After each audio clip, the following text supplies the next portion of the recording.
And a hearty welcome to one and all. This is episode 219 of the Confessions of a Not So Dangerous Mind podcast. I'd like to thank you all for spending some of your very toasty Thursday afternoon with me here in New York. We're going to skip past all that promotional jazz and get right to the episode of today, which unfortunately is another sad and somber day, as the other day was a sad and somber day for baseball. One of the giants of the game passed in Willie Mays. An extraordinary actor, and by all accounts, a really good guy. Donald Sutherland has passed away at age 88. And as someone whose father looked enough like Donald Sutherland, where a lot of people mistaked my old man for Donald Sutherland, I was a big fan, as my dad was a big fan. The shape of the face, the facial structure was very similar. And there are pictures of the two of them in the 70s where if you saw them in a room together, you would have assumed that they were probably cousins. Dad had the big hair, Donald had the kind of curly hair going. But he was a great actor and received an honorary Oscar in 2017. Never was nominated for an acting Oscar. And I might, at least in my head, amend what I had earlier discussed in an episode. And this is all just conjecture. There's no right or wrong answer here. But I had mentioned that given the number of times Dennis Quaid, a personal favorite, had Oscar buzz around a particular performance, or in the case of 2002, two performances, Best Actor for The Rookie, Best Supporting Actor for Far From Heaven, and Dennis never got a nomination. It is impossible to conceive that Donald Sutherland did not even receive the courtesy of an Oscar nomination in his stupendous film career. Way too many iconic roles, performances, and films to name them all. So I will just focus on the ones that made the deepest imprint on me for one reason or another. Now, from film history perspective, he was somebody who could play good, evil, somewhere in the middle, like the kind of Dungeons and Dragons scale of all good, all bad, chaotic neutral, lawful neutral, evil neutral, whatever. Sutherland hit every single one of those boxes throughout his career. Sometimes he played an entirely malevolent force, such as in films like Lock Up with Stallone in '89, where he just plays a sneering, snarling, horrendous warden. Or in a film like Eye of the Needle, where he's a very scary, deadly spy. And that was a book that my dad had read and loved. It was a big best-selling book by Ken Follett. There's a novelist for you to Google. Boy, did he write some great spy thrillers. But Donald's character in that film is not a sneering, snarling villain. He's a gentlemanly villain. He's always ready with a warm smile right before he guts you like a fish. So many incredible performances. I remember seeing a movie that I didn't want to appreciate and I didn't want to like. Now, I had never seen Robert Redford's Ordinary People until I saw it in film school. It's not the kind of movie that you would normally expect to see in a cinema studies program, because there is not necessarily that much to chew on other than a compelling story and great performances. Normally not enough for film school. The reason why we watch Blade Runner, in so many different classes, or The Cabinet of Dr. Caligari, it's for other reasons. Because movies speak to their culture, speak to their time. My Darling Clementine is a Wyatt Earp story, but it's not really a Wyatt Earp story. It seems like a Wyatt Earp story, but it's a story of life in post-World War II America, disguising itself as a Wyatt Earp story.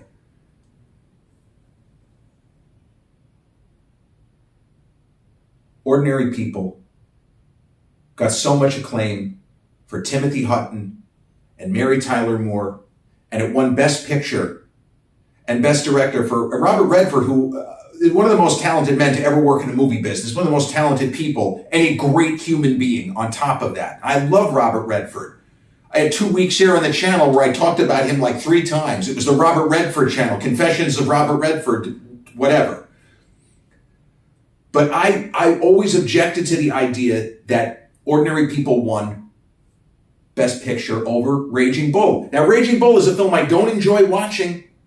That's Martin Scorsese, Mr. De Niro as Jake LaMotta, Joe Pesci as his brother, Kathy Moriarty as his second wife, Frank Vincent. Everyone loved Frank Vincent. Raging Bull is masterful, extraordinary cinema, as was Goodfellas 10 years later. That didn't win the Oscar either. As was Taxi Driver 4 years before Raging Bull. That didn't win the Oscar either. Scorsese just kept getting the shaft. But I appreciated Raging Bull, the artistry at work, and what Scorsese was able to do there. And not just the fact that De Niro gained a ton of weight, but that he was believable as a middleweight champion. He didn't look like an actor who just lost weight. He looked like a middleweight boxer who, if you stepped in the ring with him, would bust your face up, break your ribs. Bobby D was famous for his preparation, but it wasn't just the preparation. It wasn't just the physical manifestation. It was the performance. It was the fact that the story of LaMotta was a bit of a tragic story. Could have been a contender. Could have been somebody. So I had a problem with Ordinary People on general principle in a class 29 years ago, now more than 29 years ago, spring 1995, Popular Culture and Everyday Life, Professor Toby Miller, New York University. It was cross-referenced with Cinema Studies and Humanities. They did a little maneuvering below the table where whichever area of study we needed the 4 credits, you can take it. If you need this for humanities, no problem. You need it for cinema studies, no problem. Your parents are paying a shit ton of money, or you took out a shit ton of money in loans. We're here to help. We've already got your do-re-mi. I didn't want to like Ordinary People, and we screened that movie in Popular Culture and Everyday Life, and I didn't understand why. My takeaway, towards the beginning of the movie, I thought that Donald Sutherland's character of Calvin, the father of Timothy Hutton, trying to deal with a brutally chilly, cold wife, mother, Mary Tyler Moore's character, I thought Donald's character was pathetic. But the longer the movie goes, the further into the story you get. The reservoirs of strength in that character and in Donald's performance. How did he not get nominated for Best Actor for that? Like, what the fuck? Were there just not enough slots? I guess.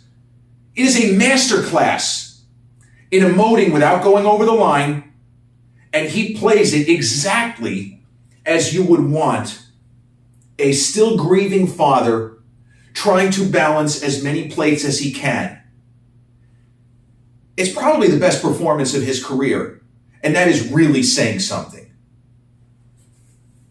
Now, if we go back in time to a somewhat notorious film called Don't Look Now, which is a horror film that doesn't feel like a horror film because there aren't that many different horrifying things that take place.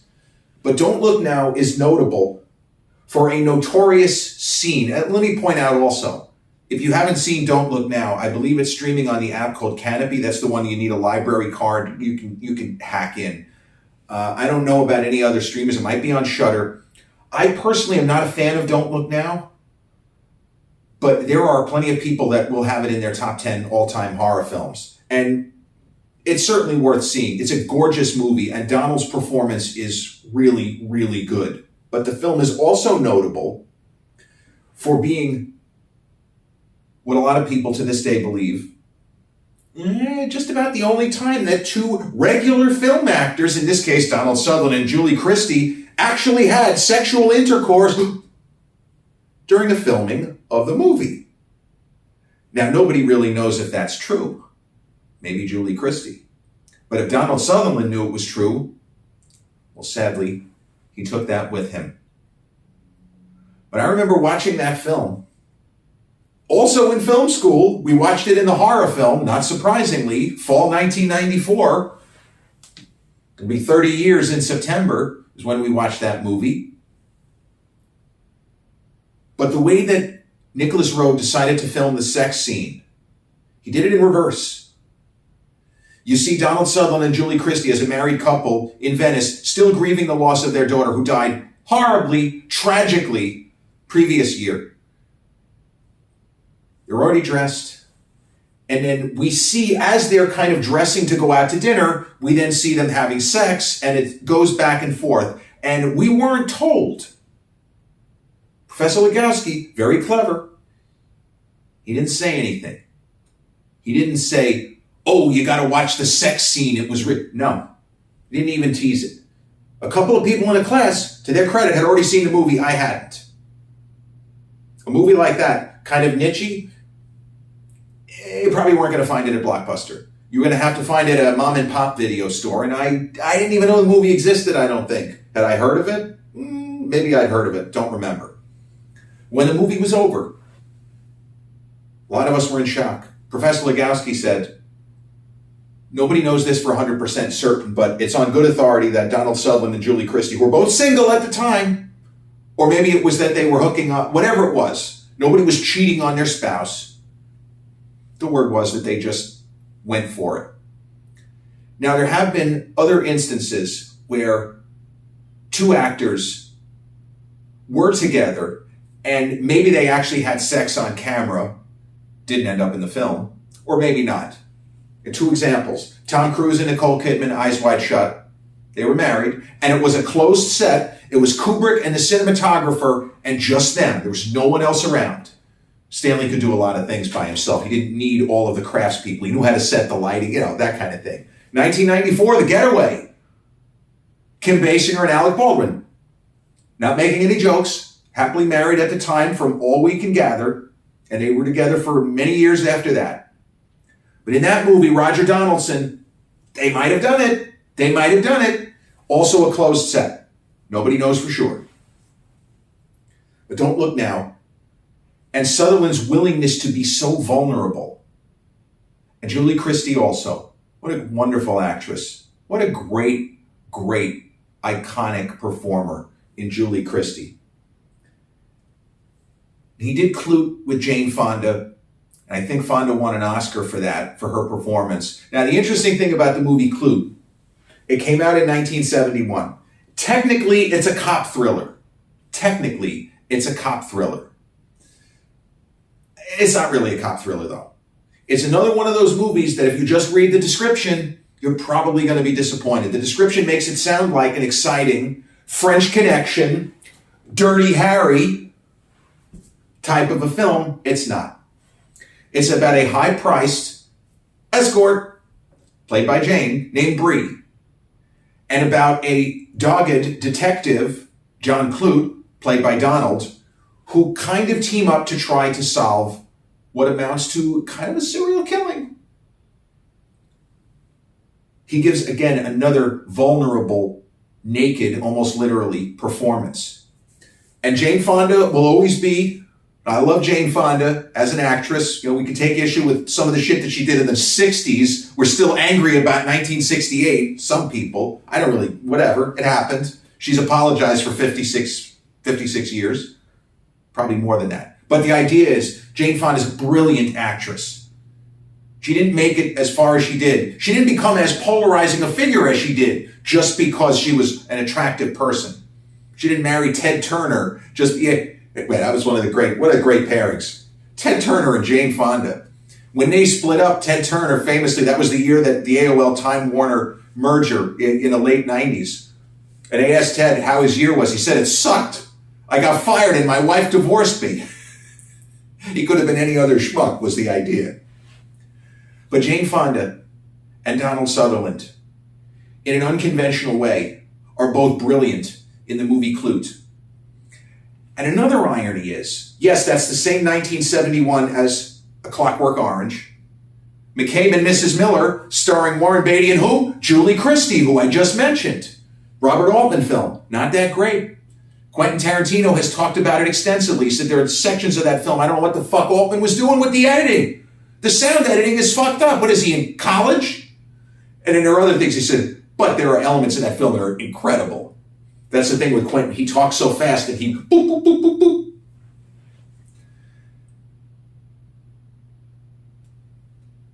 the movie should not have been called Clute.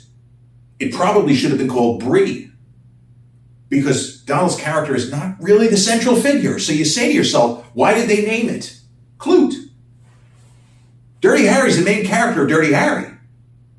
The movie's not called Scorpio. The movie is not called Lieutenant Bressler. It's called Dirty Harry because he's the main character.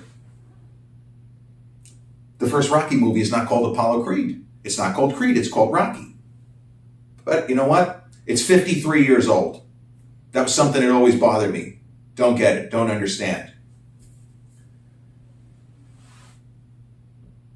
I am an enormous fan of 2 iterations of Invasion of the Body Snatchers. And that's a film that has been remade and rebooted and done different times. There was the Daniel Craig from about a decade ago with Nicole Kidman. It's okay. Abel Ferrara, I think it was Abel Ferrara. In 1993, he did a film called Body Snatchers. Also an interpretation of that. Very, very good. The 1956 original, Don Siegel, who directed what? Dirty Harry. 1956, Don Siegel made the original Invasion of the Body Snatchers, which for me is top 5 greatest science fiction films ever made. 22 years later, 1978, Philip Kaufman, a fantastic filmmaker, a great filmmaker. He did The Right Stuff, among many others. There's a name for you to Google, kind of an under-the-radar master. Philip Kaufman did an interpretation of Invasion of the Body Snatchers set in San Francisco. Now, unlike Don Siegel's original, it is more directly, overtly, it plays up the horror film elements. Invasion of the Body Snatchers has horror film elements, but it's more straightforward sci-fi, in my opinion. But in Kaufman's 1978 Invasion of the Body Snatchers, Donald gets to show each side of what he did as well as anybody, which is that he could turn from charming to menacing and back without doing any actorly things with his face. He had the kind of expressive face and the ability to express emotion you can't teach in an acting class. Some people just have the magic. Donald Sutherland had the magic. He plays the central character in Invasion of the Body Snatchers. His name is Matthew, if I'm not mistaken. And you have a terrific cast of actors of the day, some of whom are still around and still working. Leonard Nimoy, unfortunately, has passed. Man, Nimoy was fucking great in that movie. Probably Leonard Nimoy's best film role outside of Star Trek. And he plays a character who is an analytical kind of author, novelist. I think he's actually a psychoanalyst. But Nimoy is awesome in that movie. But then you have a very young Jeff Goldblum, all sinewy, lean muscle in 1978. He's great in that movie. And the star of the original one, Kevin McCarthy, has a cameo in the remake. Just terrific. All the way around, just terrific. I hate to go into even mild spoiler territory, but I would say that the last shot of Invasion of the Body Snatchers, which focuses on Donald Sutherland as Matthew, the final shot of that movie is easily in the top 5 most chilling individual shots in the history of cinema.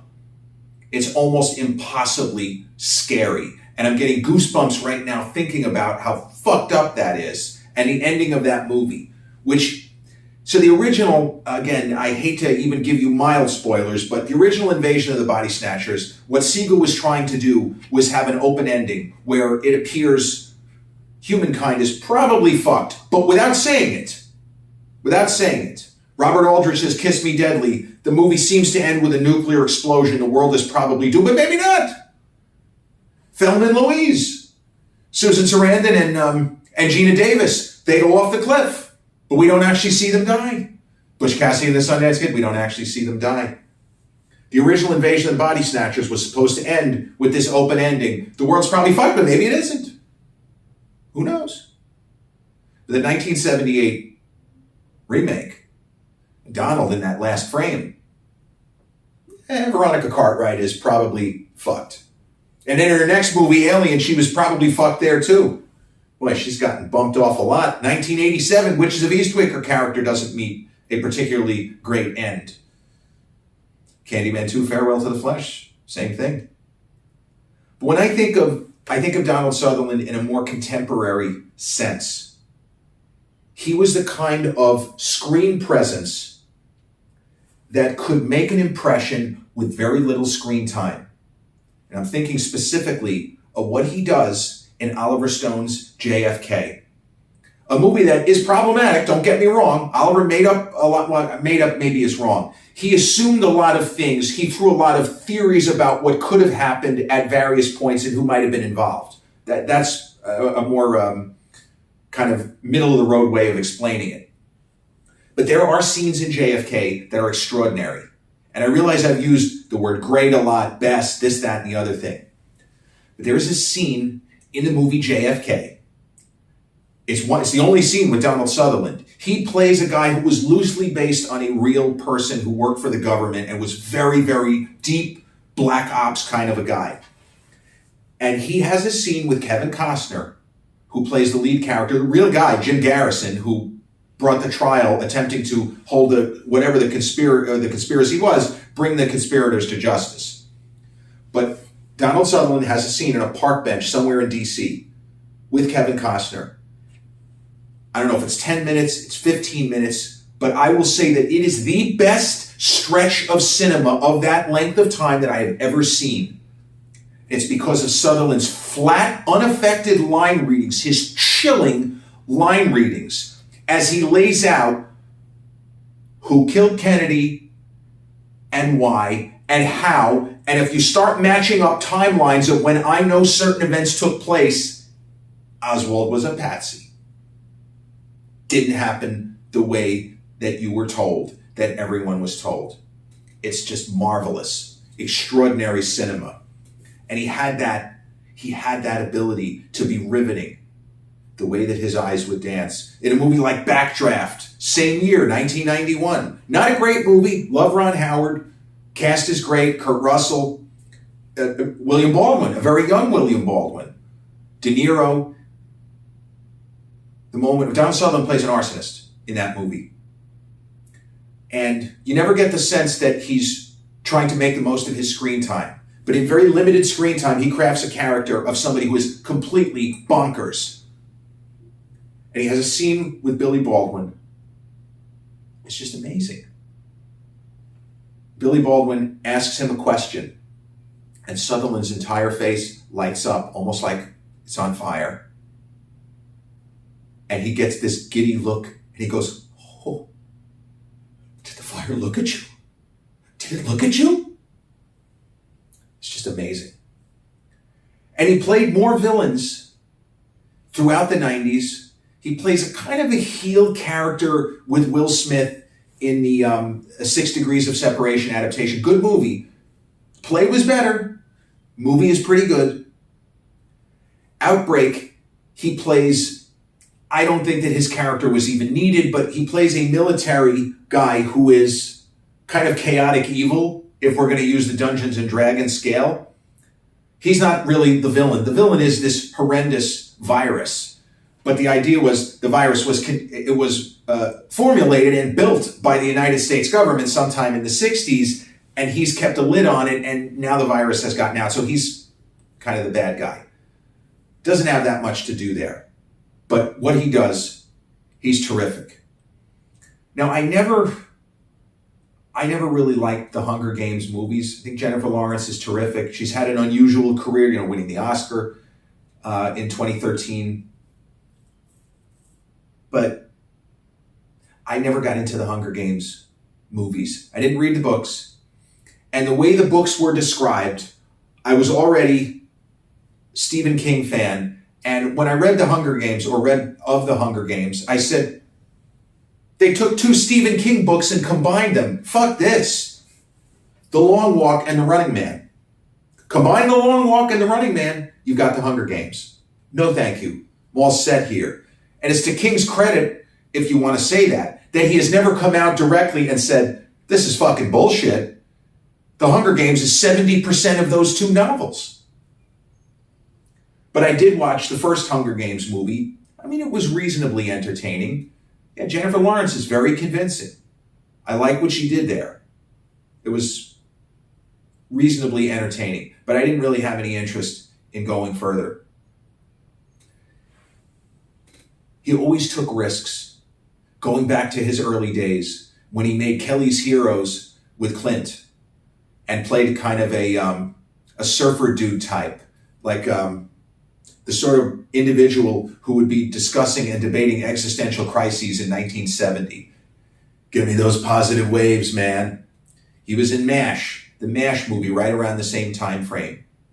He made a film, The Day of the Locust, which was another horrendous, horrible, tragic story with William Atherton. There's an actor whose name you don't hear that much. He played Mr. Pecker. So you can believe Mr. Pecker. My name is Peck.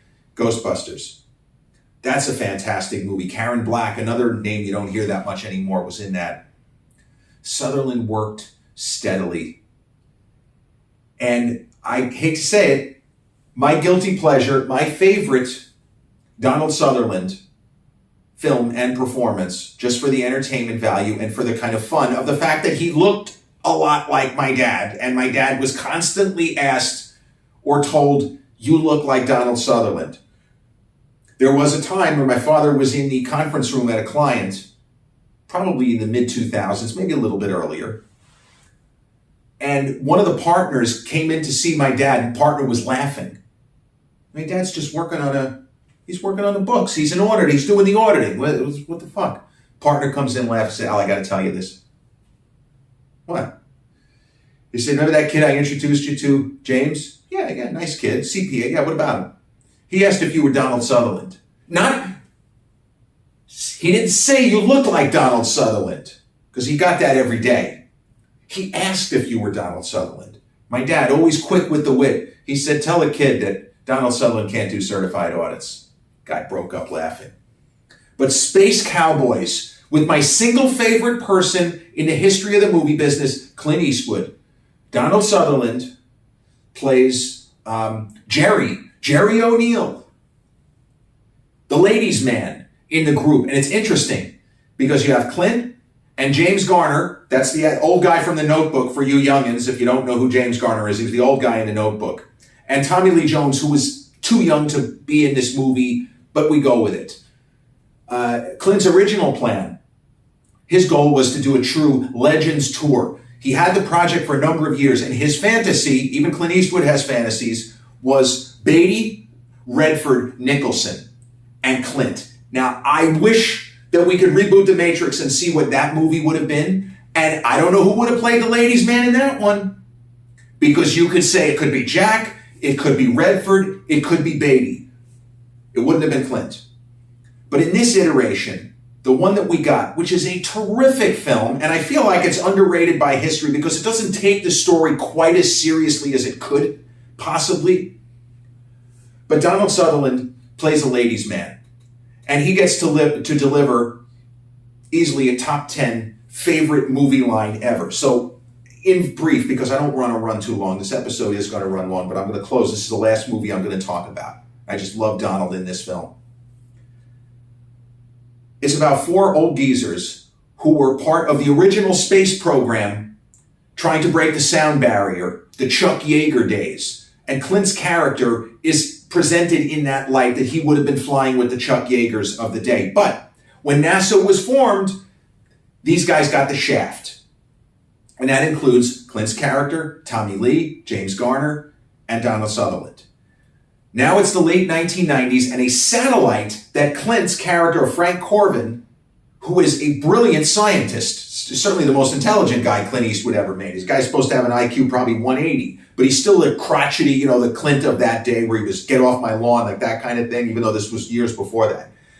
But a satellite that Clint's character had built is up there, and it's going to come down, and there is a chance that a lot of people could end up dying if we do not stop this satellite. So, because reasons, Clint and his team, hang on, Clint and his team end up going to space to try to save the day.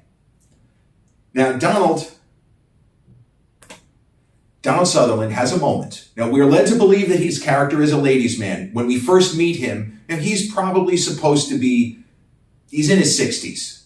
He's definitely in his 60s, early 60s, let's say that. Donald was not quite 65 when this movie was shot. He would have been in his 63, 64. He's 5 years younger than Clint for reference, and 7 years younger than my dad, also for reference. But when we meet Donald, he is with a woman who is clearly at least 40 years younger than him. At least 40 years younger than him. And it's not his daughter, and it's not his niece. Wink, wink, nudge, nudge. When the guys are getting ready to go into space, the country is excited. The geezer's in space, whatever it is. So Jay Leno, as himself, has the astronauts on. And Jay Leno is making jokes about how old they are, and they're really not that old. They're really not that old. But he's making jokes about how old they are. And Jay Leno says, well, before I let you go, guys, now one of you I hear is a ladies' man. Now, who is that? And this is a good moment. Clint and Tommy Lee and James Garner all go like this, pointing to Donald. And Donald kind of goes like that. And Jay goes, oh, that would be you, Jerry. Well, tell us, what's your secret? Donald Sutherland with a straight face, not trying to be funny. He says, they always say this, it's all about the woman and her willingness to tap into her capacity for infinite orgasms. And the Jay Leno crowd goes berserk. And I remember seeing that in the theater, and the theater was screaming because we weren't expecting him to say that. My father was a huge fan of that movie. And in that era, he and my dad actually looked more like they did when they both had long hair in the 70s. So in later years, anytime that movie came up, whether somebody asked my dad, hey, Al, did you ever see that Space Cowboys? Or if the movie was on, my dad always smiled and said the same thing. Why he was such a fan of that movie? Why did my dad love the movie Space Cowboys? And I can still hear it in my head.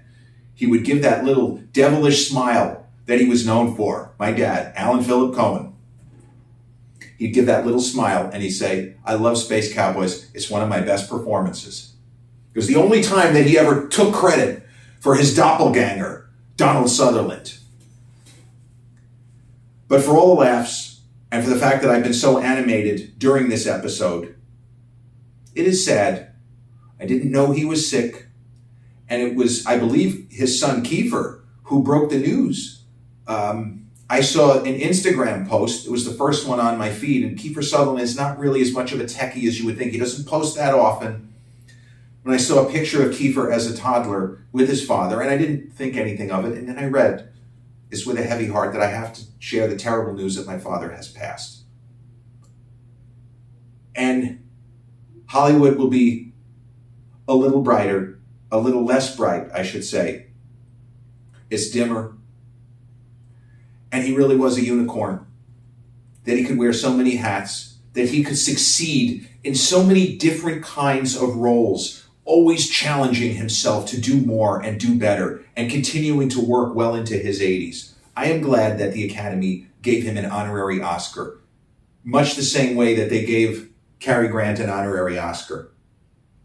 Donald Sutherland, truly a legend of cinema. This has been episode 219 of the Confessions of a Not So Dangerous Mind podcast. I'd like to thank you all for spending some of your steamy Thursday with me here in New York. And if you check out this episode on the YouTube channel, haven't done so already, please click like, subscribe, comment, share, turn on those notifications. Or if you catch this episode on the audio platform such as Spotify or iTunes, same general rule applies. Click like, subscribe, share, and turn on those notifications. I'll be back with episode 220 real soon. Till then, Godspeed.